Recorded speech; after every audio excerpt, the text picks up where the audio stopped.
नमस्कार, Indian institute of sustainability podcast में आपका स्वागत है। आज मेरे साथ हैं डॉक्टर श्रुति नीरज, जो कि एक क्लिनिकल साइकोलॉजिस्ट हैं। श्रुति जी, अपने बारे में कुछ बताइए हमारी ऑडियंस को। नमस्कार Sakshi ji, thank you for first of all inviting me here to speak about sustainability. जैसे कि आपने बोला, मैं एक क्लिनिकल साइकोलॉजिस्ट हूँ। So I trained in the UK and I was working there for past 20 years.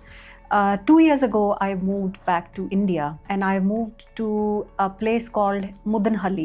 It's near Bangalore airport. We have a medical college which is very unique, and my spiritual guru guided me to come back. He is the founder of this institute. The institute's name is Srimad-Sudhansai Institute of Medical Sciences and Research.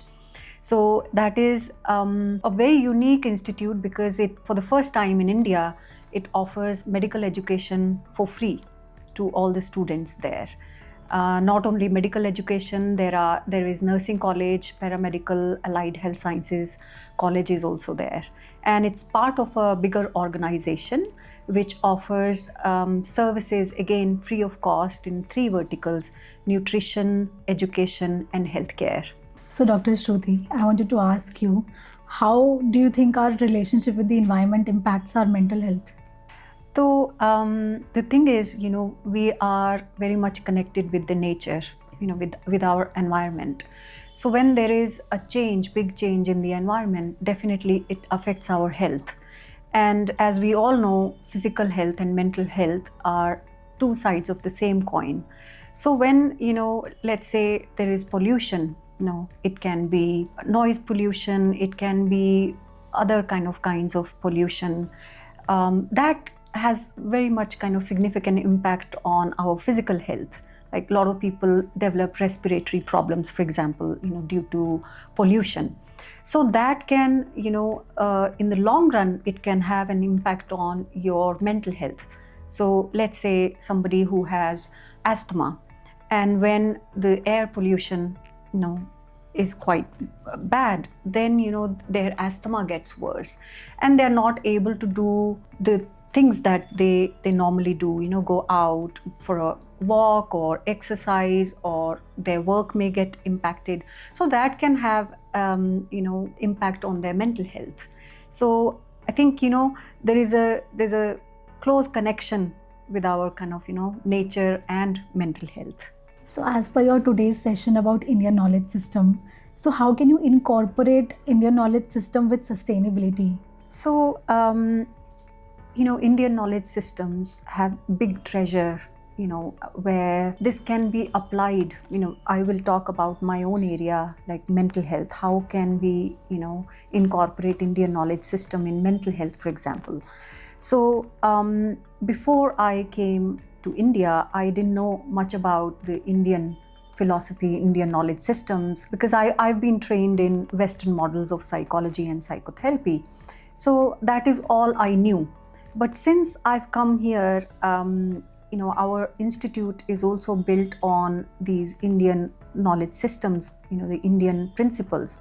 Now we are setting up a program called BSc Mental Health Program, in which we have a big element of Indian psychology. We are teaching our students Indian psychology because it big impact on our psyche.